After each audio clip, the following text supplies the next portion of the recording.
Hello बच्चों, हम पढ़ेंगे क्लास 8th हिंदी मीडियम की साइंस जिसमें हमारा चैप्टर 9 चल रहा है, जिसमें आप निषेचन के बारे में पढ़ चुके हैं और ये भी जान चुके हैं कि जनन क्या है और जनन कितने प्रकार का होता है।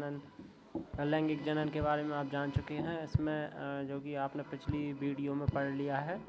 और इसके अलावा आपने इसमें वो भी देख लिया होगा कि लैंगिक जनन और आंतरिक निषेचन और बाह्यनिषेचन के बारे में भी आपने पिछली वीडियो में पढ़ लिया है। ठीक है, तो आप इसमें नर जनन अंग के बारे में देखेंगे। नर जनन अंगों में एक जोड़ा वृषण, 2 शुक्राणु नलिका तथा एक शिश्न या लिंग होते हैं। वृषण नर युग्मक उत्पन्न करते हैं जिन्हें शुक्राणु कहते हैं।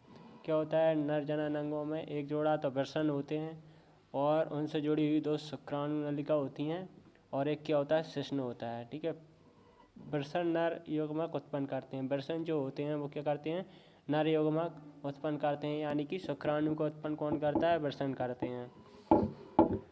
ठीक है, देखिए जैसा कि चित्र 9.2 में शुक्राणु का आपको ये यहाँ पे डायग्राम देखने को मिल जाएगा। ठीक है, ये जो कि शुक्राणु का ये ऊपर वाला जो भाग है ये सिर कहलाता है, जो इतना वाला, और इसके बाद ये वाला भाग आपका मध्य भाग कहलाता है और इससे नीचे वाला भाग जो होता है वो पूंछ कहलाता है। ठीक है, जैसा कि आप चित्र में अच्छी तरीके से देख सकते हैं, शुक्राणु यद्यपि बहुत सूक्ष्म होते हैं पर प्रत्येक में एक सिर, एक मध्य भाग एवं पूंछ होती है।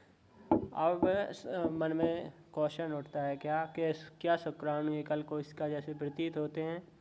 तो ये बात सत्य है कि शुक्राणु क्या है, एकल कोशिका जैसे प्रतीत होते हैं और वास्तव में एकल कोशिका ही होते हैं। वास्तव में शुक्राणु कोशिका के समान संघटक पाए जाते हैं। ठीक है, उससे आगे देखते हैं हम।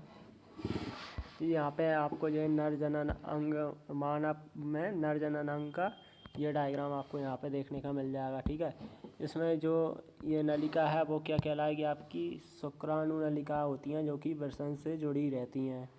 ये दोनों ये क्या कहलाएंगे, अपनी शुक्राणु नलिका। ये आपका शिश्न होता है। ठीक है, पेनिस होता है। इससे क्या इसके अलावा ये हमारे नर जनन अंग में ये क्या वृषण होते हैं, इनसे क्या शुक्राणु उत्पन्न होते हैं और ये शुक्राणु नलिकाओं के द्वारा नलिकाओं से होते हुए ये कहाँ से, पेनिस के द्वारा बाहर निकलते हैं निषेचन के समय। ठीक है, उसके बाद देखते हैं मादा जनन अंग, जो कि यहाँ पे दिखाया गया है। मादा जनन अंगों में एक जोड़ी क्या होता है, एक जोड़ी अंडाशय होते हैं, अंडवाहिनी जैसे डिंबवाहिनी तत्व भी कहते हैं। उसके अलावा क्या होता है, मादा जनन अंगों में गर्भाशय होता है। ठीक है, जो कि ये आपको इस डायग्राम में अच्छे से देख सकते हैं। ये क्या आपके अंडवाहिनी है, जैसे कि पुरुषों में क्या होती हैं, शुक्रवाहिनी या शुक्राणु नलिका होती है, उसी प्रकार मादा में क्या होती है, अंडवाहिनी होती है। उसके अलावा ये आपका गर्भाशय है और गर्भाशय के अलावा इसमें आपको ये यहाँ पे अंडाशय दिख जाएगा, जिससे कि ये आपको अंडाशय दिख जाएगा, जिससे कि अंडाणु का निर्माण होता है। ठीक है, मादा युग्मक उत्पन्न करते समय जिसे अंडाणु कहते हैं। मादा युग्मक उत्पन्न करते हैं कौन करता है, ये अंडाशय करते हैं। क्या लिखा है, मादा जनन में एक जोड़ी अंडाशय, अंडवाहिनी तथा गर्भाशय होता है। अंडाशय क्या करते हैं, मादा युग्मक उत्पन्न करते हैं और पुरुषों में यानी कि नर में जो शुक्राणु उत्पन्न होता है वह शुक्र कौन करता है, शुक्राणु वृषण द्वारा उत्पन्न होते हैं और अंडाणु किसके द्वारा होते हैं, अंडाशय द्वारा होते हैं। ठीक है, जिसे अंडाणु डिंब कहते हैं। मानव स्त्रियों में प्रति मास दोनों अंडाशयों में से किसी एक अंडाशय से एक विकसित अंडाणु या अथवा डिंब का निर्मोचन अंडवाहिनी में होता है।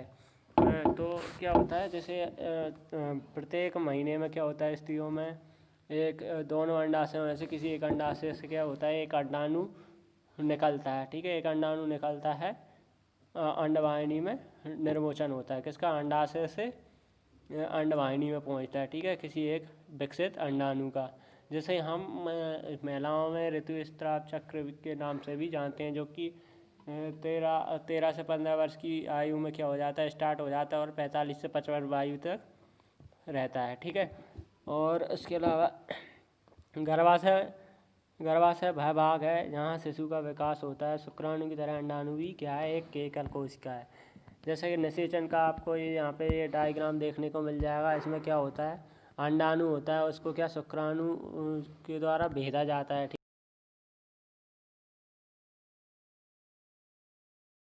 ठीक है, निषेचन हो जाता है तो इस प्रकार गैमेट्स बनता है, यानी कि युग्मक बन जाता है, और इस प्रकार भ्रूण का निर्माण होता है और आगे उससे संतति की जन्म होता है, संतान का। ठीक है, और आपको यहाँ पे मानव अंडाणु का डायग्राम भी ये देखने को मिल जाएगा। इसमें ये इसका केंद्रक है। उसके अलावा ये आपको युग्मनज दिया है, जो कि निषेचित अंडाणु के निषेचित होने के बाद जो बनता है वो डायग्राम आपको यहाँ पे मिल जाएगा। ठीक है, आगे पढ़ते हैं। क्या आपको जानकारी थी कि युग्मनज एक विशिष्ट व्यष्टि का प्रारंभ है। निषेचन के प्रक्रम में स्त्री यानी कि माँ के अंडाणु और नर यानी कि पिता के शुक्राणु का संयोजन होता है। निषेचन में क्या होता है, एक अंडाणु मादा के जो अंडाणु होता है उसका नर के शुक्राणु से क्या होता है, संयोजन होता है। अतः नई संतति में कुछ लक्षण अपनी माता से तथा कुछ लक्षण अपने पिता से वंशानुगत होते हैं। तो संतानों में जो लक्षण उत्पन्न होते हैं वो किससे होते हैं, कुछ तो अपनी माता से आते हैं और कुछ अपने पिता से आते हैं। अपने भाई और बहन को देखिए, तो आप है ना, जैसे कि देखे होंगे आपने अपने भाई बहनों को देखे होंगे, उसमें क्या होता है, सिमिलरता होती है, मतलब समानता होती है ज़्यादा से ज़्यादा। ठीक है, यह पहचानने का प्रयास कीजिए कि इसमें कौन से लक्षण माता से और कौन से लक्षण पिताजी से प्राप्त हुए हैं। तो आप इसके लिए आप अपने भाई बहन को या आप खुद को भी देख सकते हैं। उससे आप अंदाज़ा भी लगा सकते हैं कि आप में कौन से लक्षण माता से आए हैं और कौन से लक्षण अपने पिता से आए हैं। यह निषेचन, वह निषेचन जो मादा के शरीर के अंदर होता है, क्या कहलाता है, आंतरिक निषेचन कहलाता है। मनुष्य, गाय, कुत्ते तथा मुर्गी इत्यादि जंतुओं में आंतरिक निषेचन होता है। अब निषेचन होता क्या है, निषेचन के बारे में जानते हैं। जनन प्रक्रम का पहला चरण शुक्राणु अथवा अंडाणु का संलयन है। जनन प्रक्रम का जो पहला चरण है वो क्या है, शुक्राणु और अंडाणु का संलयन यानी कि मिलना है। जब शुक्राणु अंडाणु के संपर्क में आते हैं तो उनमें से एक शुक्राणु अंडाणु के साथ संलयित हो जाता है। जब बहुत सारे शुक्राणु क्या होता है, अंडाणु के संपर्क में आते हैं तो उनमें से कोई सा भी एक शुक्राणु क्या हो जाता है, अंडाणु के साथ मिल जाता है, संलयित हो जाता है, उसको या अंडाणु को विभेदित कर देता है। शुक्राणु और अंडाणु का यह संलयन क्या कहलाता है, निषेचन कहलाता है, जैसा कि अपन डायग्राम में देख चुके हैं। निषेचन के समय शुक्राणु और अंडाणु संलयित होकर एक हो जाते हैं। निषेचन के परिणाम स्वरूप क्या होता है, युग्मनज का निर्माण होता है, जैसा कि आपको चित्र 9.6 में दिखाया गया है। ठीक है, आगे पढ़ते हैं बच्चों। नर तथा मादा एक साथ पानी में आते हैं तो मादा सैकड़ों अंडे देती है। एक साथ नर और मादा एक साथ पानी में आते हैं तो मादा सैकड़ों अंडे देती है। मुर्गी के अंडे की तरह मेढक के अंडे का पहले अपन इधर पढ़ना चालू करते हैं। क्या ये बात का भाग है, क्या आपने परखंडली शिशु में सुना है। तो परखंडली शिशु के बारे में जानते हैं, तो आपको वैसे ही जानकारी देता हूँ। परखंडली शिशु किसी जो अंडवाहिनी अवरुद्ध होती है, जो कि शिशुओं को जन्म नहीं दे पाती, तो उनसे क्या किया जाता है, उनके अंडाणु को लिया जाता है और किसी पुरुष से क्या लिया जाता है, किसी पुरुष के ताज़े जो फ्रेश वो होते हैं क्या शुक्राणु, उनको लिया जाता है। उनको डॉक्टर कृत्रिम तरीके से निषेचित कराता है। उसके बाद 1 हफ्ते तक उनको विकसित होने दिया जाता है युग्मक को। उसके बाद जब युग्मनज पूरी तरह विकसित हो जाता है तो उसे माता के गर्भाशय में क्या कर दिया जाता है, स्थापित कर दिया जाता है। फिर उसके बाद जो भी उसका भरण पोषण होता है वह मादा के शरीर में होता है और सामान्य शिशु की तरह ही होता है, और सामान्य शिशु की तरह ही वो क्या जन्म भी लेता है। तो इससे पढ़ना स्टार्ट करते हैं। बूजो और पहली के अध्यापक ने एक बार कक्षा में बताया था कि कुछ स्त्रियों की अंडवाहिनी अवरुद्ध होती है। ऐसी स्त्रियां शिशु उत्पन्न करने में असमर्थ होती हैं क्योंकि निषेचन के लिए शुक्राणु मार्ग अवरुद्ध होने के कारण अंडाणु तक नहीं पहुंच पाते। ऐसी स्थिति में डॉक्टर तथा अंडाणु एवं शुक्राणु एकत्र करके उचित माध्यम से कुछ घंटों के लिए एक साथ रखते हैं, जिससे IVF अथवा इन विट्रो निषेचन यानी कि कृत्रिम निषेचन को क्या बोलते हैं, इन विट्रो निषेचन भी कहते हैं। अगर निषेचन हो जाता है तो युग्मनज को, यदि उन दोनों के बीच में क्या हो जाता है, निषेचन हो जाता है, तो जो युग्मनज बनता है उसको एक सप्ताह के लिए विकसित किया जाता है, जिसके पश्चात उसे मादा के गर्भाशय में स्थापित कर दिया जाता है।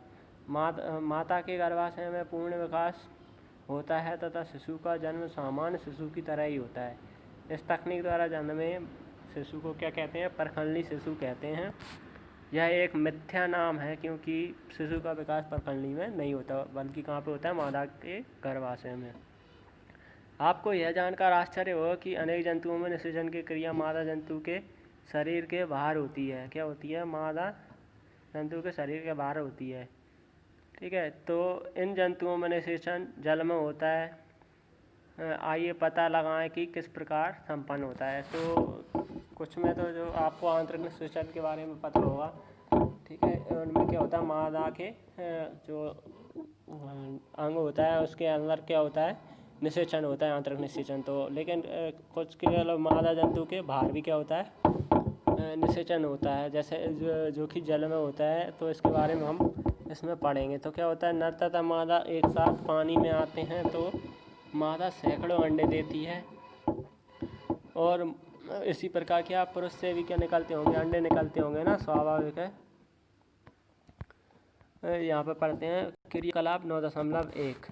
बसंत अथवा वर्षा ऋतु के समय किसी तालाब अथवा मंद गति से बहते झरने का भ्रमण कीजिए। जल पर तैरते हुए मेढक के अंडों को ढूंढिए, अंडों के रंग तथा साइज को नोट कीजिए।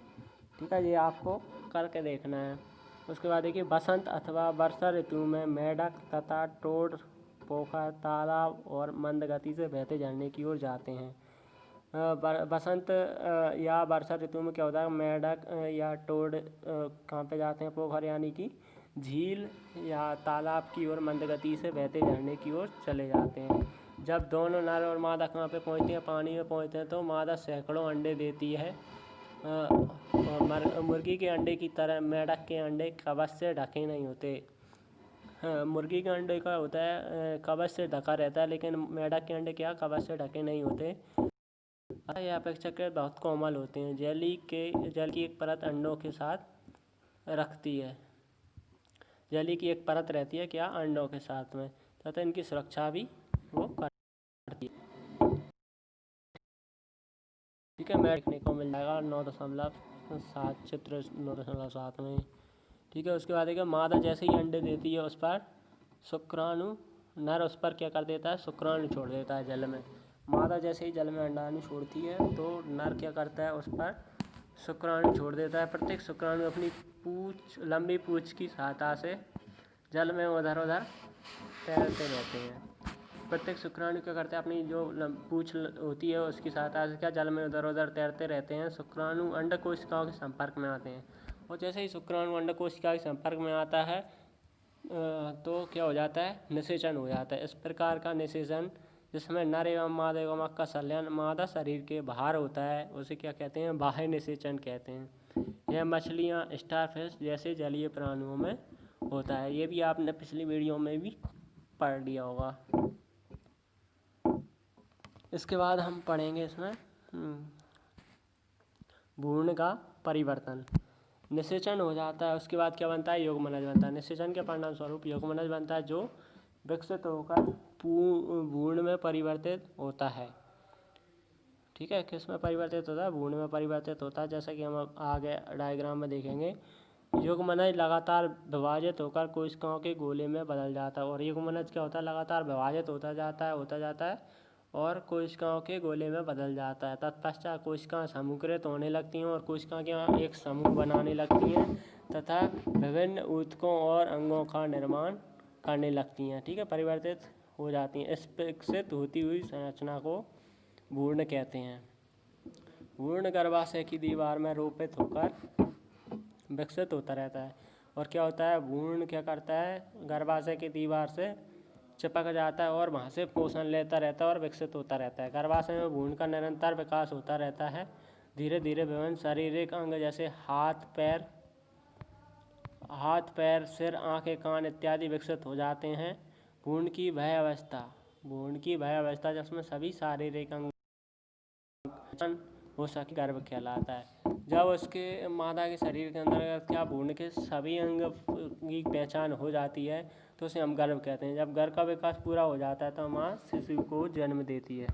ठीक है, जैसा कि आप यहाँ पे आप डायग्राम में देखेंगे, क्योंकि आपको डायग्राम 9.8 दिखाया गया है। उसमें क्या है, आपको यहाँ पर डायग्राम दिखाया है युग्मनज का वर्णन तथा युग्मनज से भ्रूण का विकास। पहला जो डायग्राम है इसमें क्या दिया है, युग्मनज कैसे बनता है और भ्रूण का विकास कैसे होता है। तो आपको यहाँ पे ये डायग्राम में गर्भाशय दिखा रहा है ये।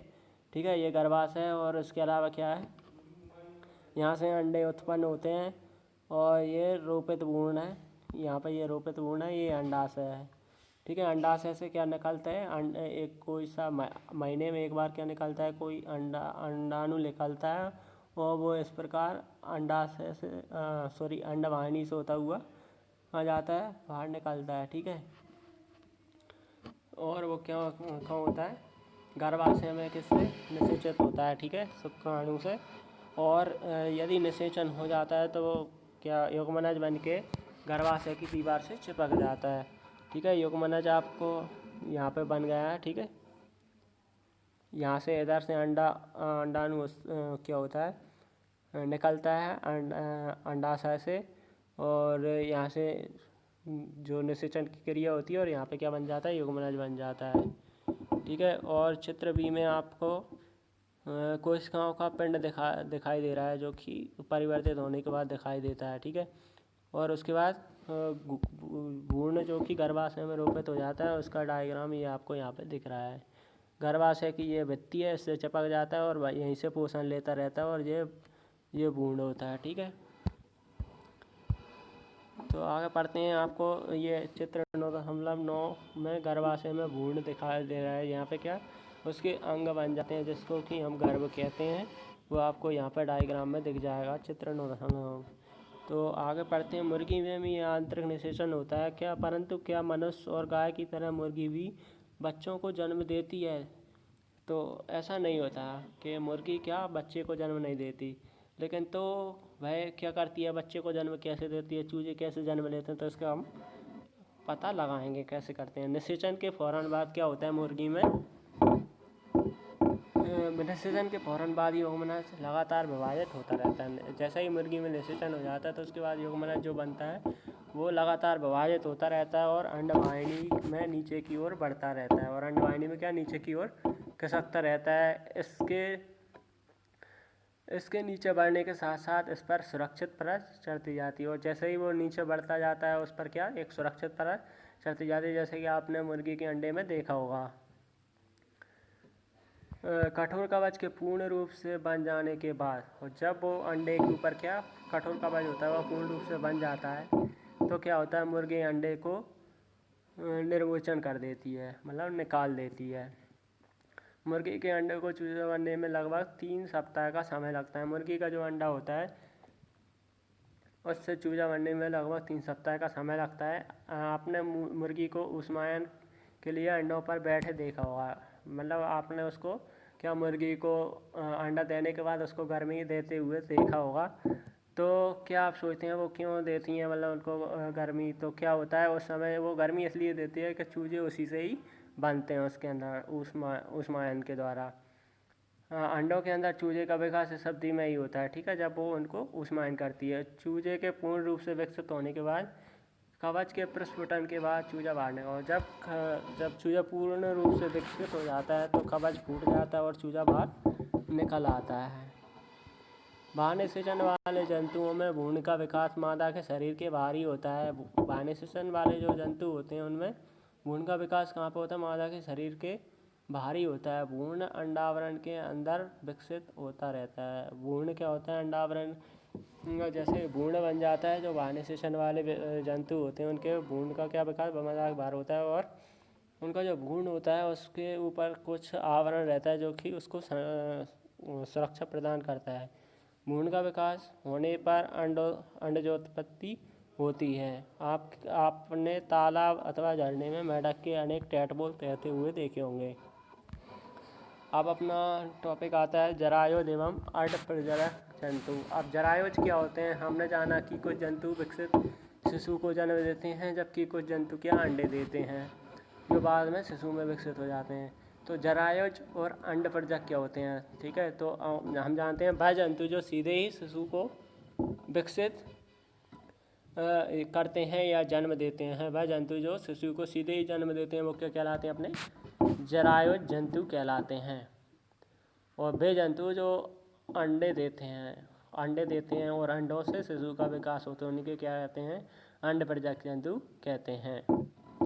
और ये आपको यहाँ पर क्रियाकलाप दिया है, वो आप करके देख सकते हैं, ठीक है। उसके बाद देखते हैं, कुछ जंतुओं के अंडों का अवलोकन करना सरल है क्योंकि उनकी माँ शरीर के बाहर अंडे देती है, परंतु आप कुत्ता अथवा बिल्ली के अंडे एकत्र नहीं कर सकते क्योंकि वह अंडे देते ही नहीं।